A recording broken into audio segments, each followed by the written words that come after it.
Pues quedamos aquí ayer. Como les comentaba, lo que tiene que ver con la escritura, no hay tanta investigación y sobre todo en la enseñanza básica no hay tanta información de decir, mira, estas son las mejores estrategias. Las que sí, y que menciona acá Murillo, y que también hay otro autor que la ha trabajado bastante, que es Daniel Cassani, ¿ya? Así que si ahí la nota, Cassani, nos presenta un poco la estructura que nosotros debiésemos desarrollar en clases cuando queremos reforzar la escritura.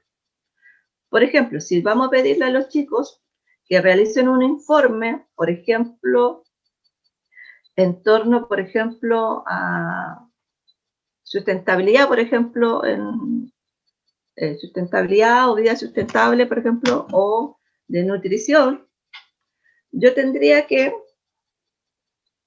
no solo darle el tema y darle más o menos la estructura. Ojo, hay que darle la estructura, ¿ya? A veces tendemos, la misma idea, a veces incluso con los grandes de enseñanza media y superior tendemos a pensar que él o la estudiante tiene que manejar las estructuras de los textos. Debe ser, pero sabemos que no es una tarea que la mayoría de los estudiantes lo tengan asimilado. Por lo tanto, si yo les pido un informe de investigación, yo, profesor, le doy la estructura, le digo, la portada tiene que ir esto, el índice tiene que ser así, la introducción tiene que tener por lo menos estos elementos, el desarrollo divídalo en tantas partes, la conclusión que tenga, no sé, 2 párrafos, un párrafo de 5 líneas a lo menos. Entonces yo les voy estableciendo los límites. ¿Para qué? Para establecer la exigencia, ¿ya? Porque de otra manera van a llegar textos muy diferentes, algunos quizás para aquellos alumnos que siempre uno tiene un pan de alumnos aventajados, que siempre hacen muy bien los trabajos, versus otros que van a venir en condiciones quizás muy paupérrimas, ¿ya? Y en ese sentido, el profesor tiene que entregarle la estructura, incluso cuando están grandes, ¿ya?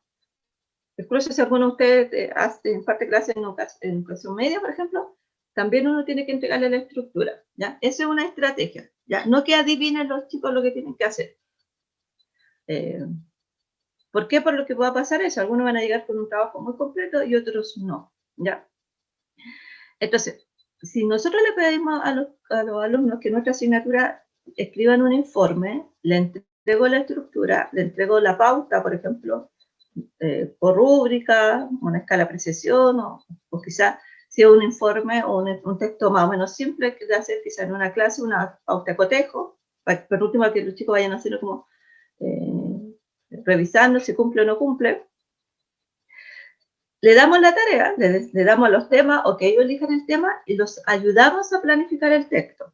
¿Qué significa eso? Significa que le pedimos, por ejemplo, hacer una lluvia de ideas, que escriban en el cuaderno qué saben de ese tema ya, qué saben del tema que o ellos eligieron o que usted le entregó. Yo siempre digo, y a lo mejor uno dijeron, yo siempre creo que las personas siempre saben algo, sobre todo si nosotros en clase ya repasamos esa información. Y el informe simplemente es para cerrar una unidad, para cerrar un contenido de aprendizaje. ¿Ya? O sea, una lluvia de ideas, ¿ya? Si vemos que ese proceso, el grupo o el estudiante, generalmente el informe lo hacemos en grupo, ¿cierto? Es un poco lento o faltan muchas ideas, nosotros lo ayudamos con esa lluvia de ideas, ¿ya? Le damos sugerencias, mira aquí, mira esto, ¿es cierto? En la medida que podamos sugerir bibliografía o páginas que visiten también. Si saben que esta información está, es más idónea en las siguientes páginas, ¿ya? Y nosotros le vamos facilitando el camino. Uno dirá, oye, pero le estamos haciendo la pega al estudiante, si eso lo tiene que hacer él. Sí, pero entendamos que todavía son muy chicos como para dejarlos solos en esa tarea de investigación. Entonces, si nosotros le entregamos sugerencias de páginas o sitios web o de libros donde encontrar la información, nos vamos a beneficiar nosotros mismos como profesores, porque nos vamos a asegurar que el alumno nos sacó la información de cualquier sitio web, que es una información relativamente confiable o confiable directamente, y que en este proceso de escritura el alumno no solamente me va a entregar un producto para calificar, sino que en ese proceso de escritura él va a ir aprendiendo también. Y esa es la clave de la escritura a nivel académico, asegurarnos que en este proceso de investigación, de lectura, de selección de información y de redacción, el alumno aprenda. De lo contrario, no cumplimos la finalidad de pedir un informe, por ejemplo, ¿ya? Que el informe o trabajo escrito nunca sea como un producto mecánico, sino un producto analítico reflexivo, donde requiera que el alumno transite desde planificar el texto, es decir, qué contenidos va a incluir, ¿ya? Ahí yo lo puedo ayudar de muy cerca como profesor. ¿Qué contenidos son más importantes y cuáles tiene que dejar afuera porque no son tan relevantes? ¿Cuántas páginas, cierto, más o menos va a tener su texto? ¿Sí? Empieza más o menos a hacer una idea de su informe o una idea de su cuento, una idea de, por ejemplo, de un ensayo. Luego viene la fase 2, que es la fase de redacción, y que esta incluso se divide de repente dentro de los mismos autores, que es la etapa de la escritura del borrador. Uno al principio siempre debiese escribir un borrador de un texto formal. Nunca al revés. ¿Ya? ¿A qué me refiero que al revés? Que a veces uno escribe y entrega. Y se salta olímpicamente la parte 3, que es la revisión. ¿Ya? En la medida que, ¿cierto?, uno escribe borrador o borradores, uno va revisando, releyendo sus propias ideas, va viendo si está bien redactado, si las ideas son coherentes, si agregó información de más o le falta agregar información, por lo tanto uno va haciendo esa revisión, ya sea con el mismo profesor, ¿ya?, o con el grupo. Entonces, la escritura también por lo mismo, si es individual, tiene que estar muy asesorada del profesor. Y eso sí es trabajo extra. ¿Ya? ¿A qué me refiero con esto? Que generalmente si pedimos un trabajo de escritura, revisamos solamente el producto final. ¿Qué nos dicen los expertos? Que el profesor debiese, en la medida de lo que puede, ir revisando avances. ¿Ya? Y el avance puede ser, el primer avance, por ejemplo, el de planificación. Si el alumno por algún motivo no lo tiene escrito, no tiene claridad, es sentarse con el grupo o el alumno en particular y decirle, ya, a ver, ¿qué sabes de este tema? Y hacerlo que hable, que la persona o el grupo de alumnos hablen sobre el tema para que justamente esta lluvia de ideas, si no lo pueden hacer escrito porque le da flojera, porque no se le ocurre, vaya aflorando de a poco y vamos despertando el conocimiento previo.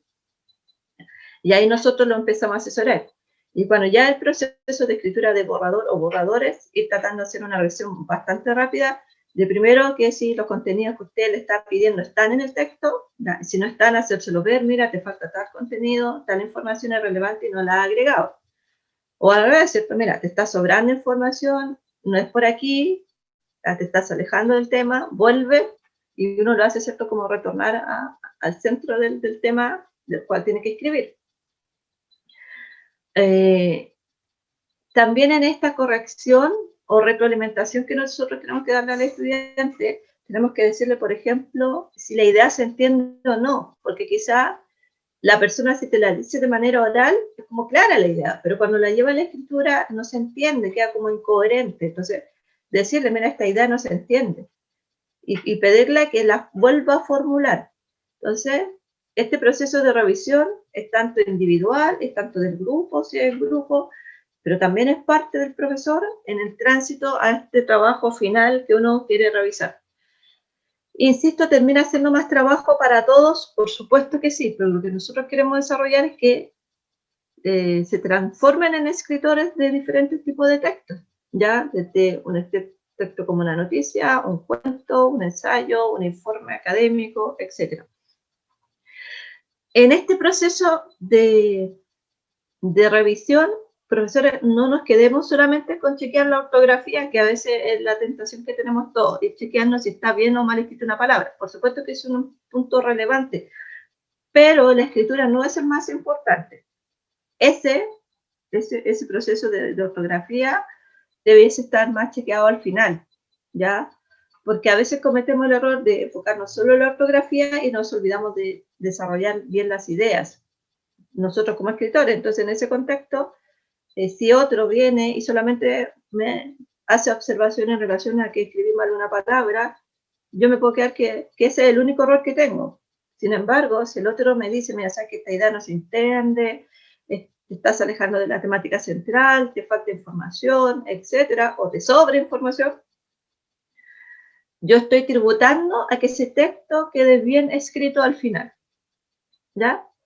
La etapa de revisión va a depender, ¿cierto?, también de otro elemento bien importante. Si el alumno, o si se puede, ahí no sé el contexto, profesores, si más bien les piden trabajo solamente escrito a mano, como se dice, ¿cierto?, quizá en el cuaderno, un cuadernillo de oficio u otro, o si en algunos casos ya a lo mejor le pueden pedir que trabajen con un computador, ¿ya? Estoy pensando que como están trabajando a distancia, no sé cómo están pidiéndole los trabajos.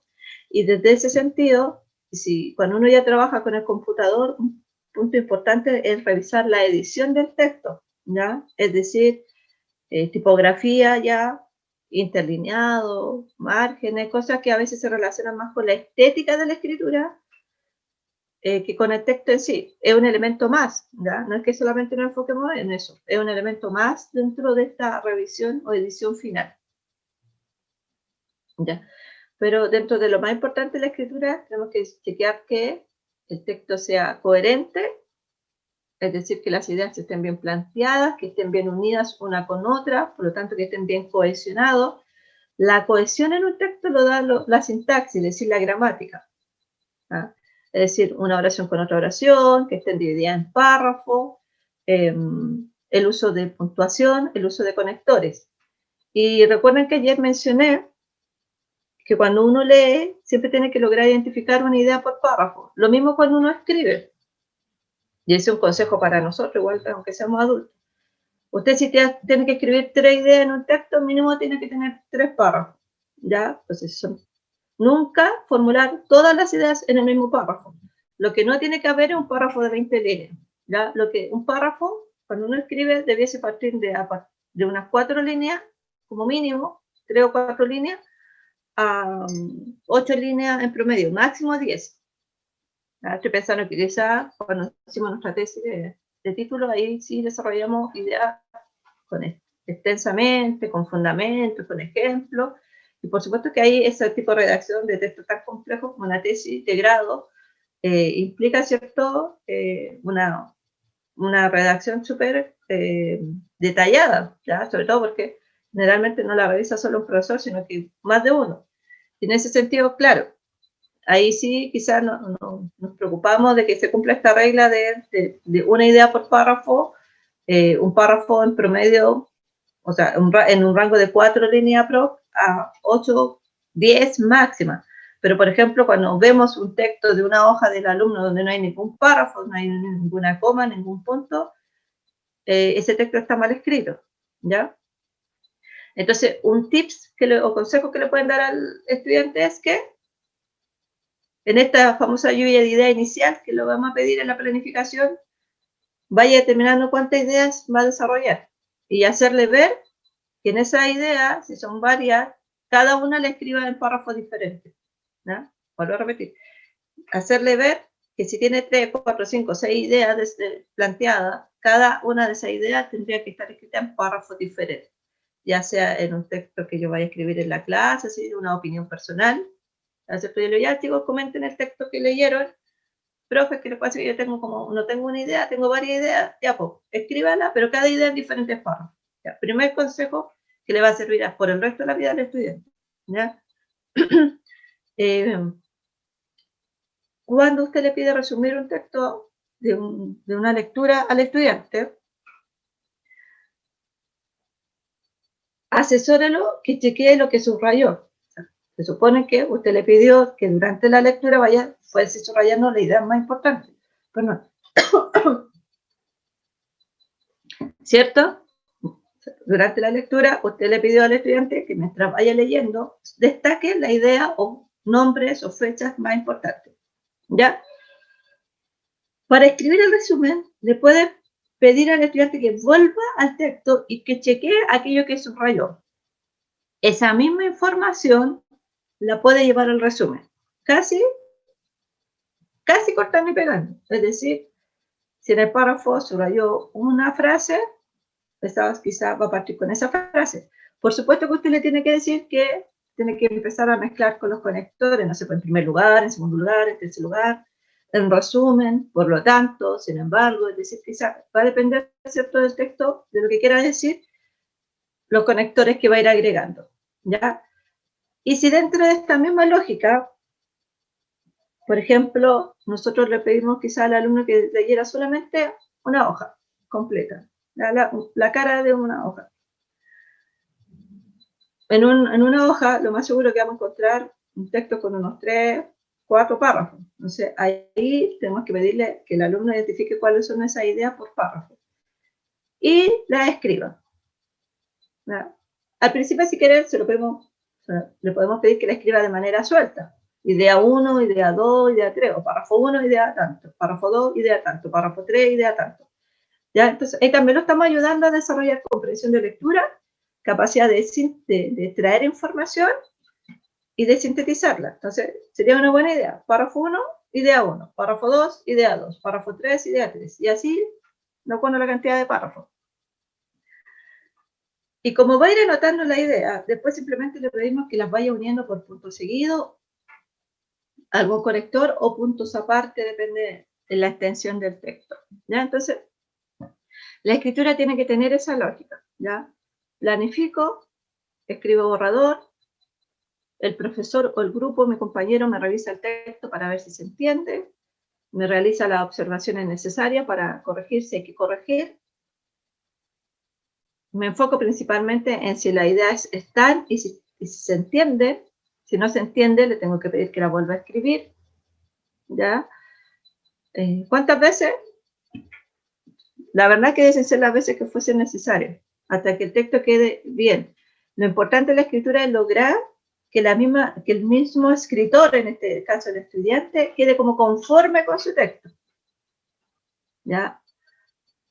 Es decir, que él mismo, al leer su texto, diga, en realidad, sí, esto me gusta, está bien escrito, lo leyó mi compañero, lo entendió, lo leyó el profesor, lo entendió, lo leyeron en mi casa, se entendió, y no tuvieron que adivinar lo que yo quise decir. ¿Ya? Insisto, esto yo creo que es un trabajo que es muy cansador, pero que si nosotros desarrollamos esta estrategia a mediano y a largo plazo, vamos a desarrollar un gran hábito de escritor en nuestros estudiantes. Entonces ya después esta tarea de retroalimentación se va a hacer mucho más liviana para todos. Y ahí profesores, voy a decir chiquillos, hay profesores, tienen que... Ahí se requiere el trabajo de todos los profesores de todas las asignaturas en este proceso. ¿Ya? Acá no solamente debe ser que persona de lenguaje realice estas observaciones. ¿Ya? Si yo le pido un trabajo en cualquier asignatura, yo también tengo que ir haciendo estas observaciones o retroalimentación a los alumnos. Por lo tanto, ¿cuál es mi consejo? Cuando le pidan, por ejemplo, un informe, no sé, un informe de aquí a un mes más, porque realmente uno el informe no lo pide de una semana para otra, ¿cierto? Lo pide con bastante tiempo. Asegurarnos de que todas las semanas los chicos nos manden ahora, no sé, una foto de lo que están haciendo. ¿Ya? Una foto. No, chicos, mándenme una foto, ya, profe, que recién puse la definición. No importa, mándenme una foto. Y usted chequee si la definición corresponde o no corresponde. Sabemos que, como existe internet, los chicos tienden a cortar y pegar. ¿Ya? Entonces, bueno, si cortó y pegó, que no es lo ideal, pero está haciendo el trabajo, uno no se estresa a nada, uno al final se conforma como profe. Que el cortar y pegar quede coherente por último, ¿ya? Porque a veces uno lee textos que están cortados y pegados y de partida están mal cortados y pegados, ¿ya? Entonces, lo leo y no es coherente, ¿ya? Si ya sabemos que quizás no vamos a poder sacar el cortar y pegar del hábito del estudiante, hay que pedirle que incluya la bibliografía, ¿ya? Es decir, que vaya citando. Ya, bueno, ya usted cortó y pegó, ya, pero ¿de dónde sacaste información? No, profe, ya, no, tiene que saber, la agrega. Entonces, ahí yo le empiezo a exigir cosas y de alguna manera van a haber dos opciones. Entonces, el alumno va a incluir la bibliografía, ya, no solamente el enlace, como les comenté ayer, mínimo tendría que identificar, por ejemplo, el apellido paterno y el nombre del autor, el primer nombre, el año de publicación y el nombre de la publicación. Es lo mínimo que debiese aparecer en una bibliografía. ¿Ya?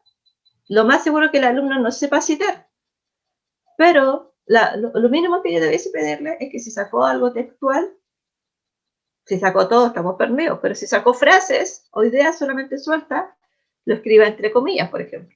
¿Ya? Eso. Y la revisión, donde yo vaya a poner la nota o la calificación, es importante que dentro de la pauta que vaya de vuelta, de la retroalimentación que vaya de vuelta, usted escriba cuáles fueron los errores que escribieron desde la escritura también. Generalmente nos enfocamos solo en el tema y no desde la escritura. O sea, en la escritura, ¿en qué se equivocó? Y anotárselo, ¿ya? ¿Para qué? Para que el alumno vaya viendo qué es lo que tiene que mejorar, ¿ya? Eso en la escritura también termina siendo un elemento que a uno, como estudiante, le va a ir ayudando para corregir, ¿ya? Pero si yo solamente le pongo la nota, le pongo, ya usted se sacó un 4. Ya, pero ¿por qué se sacó un 4? ¿Ya? Y usted ahí le escribe. Eso le va a ayudar al estudiante que a futuro no cometa los mismos errores, ¿ya? Ahora, ya avanzando en la diapositiva, dice, la escritura es una forma productiva de conocimientos de un lector que adquiere conocimiento en la fuente de información, ¿cierto? La escritura, sobre todo académica o de aprendizaje, epistémica, como queramos llamarle, requiere, ¿cierto?, de un proceso de lectura previo. Es decir, si yo le pido al alumno que escriba una noticia, tiene que haber cierto sustento. A lo mejor ahí es más fácil porque lo puede inventar, ¿cierto? Pero más importante sería que quizá le diga, ya, escriba una noticia relacionada con tales situaciones que se están viviendo en el país. Elija una temática.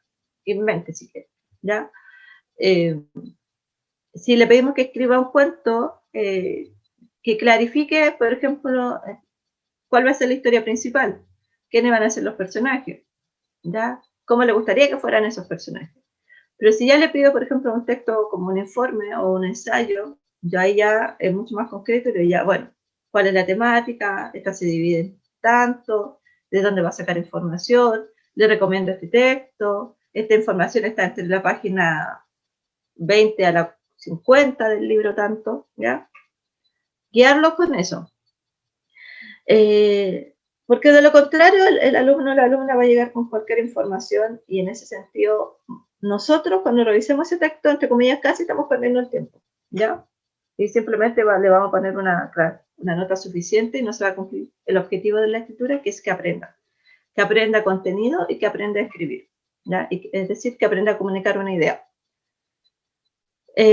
Bueno, esto ya tiene que ver con algo que es muy lógico, ¿cierto? Los fonemas se combinan formando palabras, las palabras se combinan formando oraciones y las oraciones se combinan formando diversos textos, ¿ya? Que una persona transmite, donde una persona transmite algo a otra, ¿cierto? Y en ese sentido, cuando uno escribe, también tiene que tener la misma lógica de la lectura.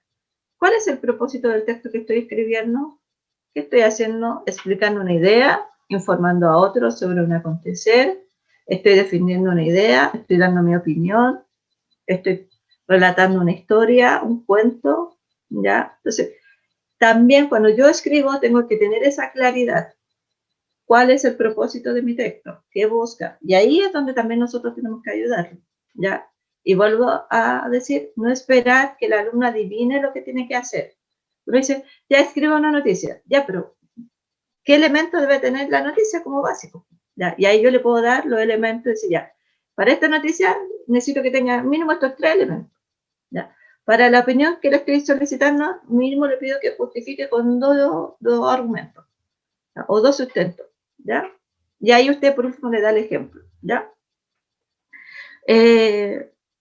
En tanto que se concibe como una ligación de la lectura con la escritura y de la diversidad de modos de leer, hoy estamos ambos temas explícitamente insertos, ¿cierto? Entonces, la lectura y la escritura están muy relacionados porque por un lado yo tengo que, ¿cierto?, al leer,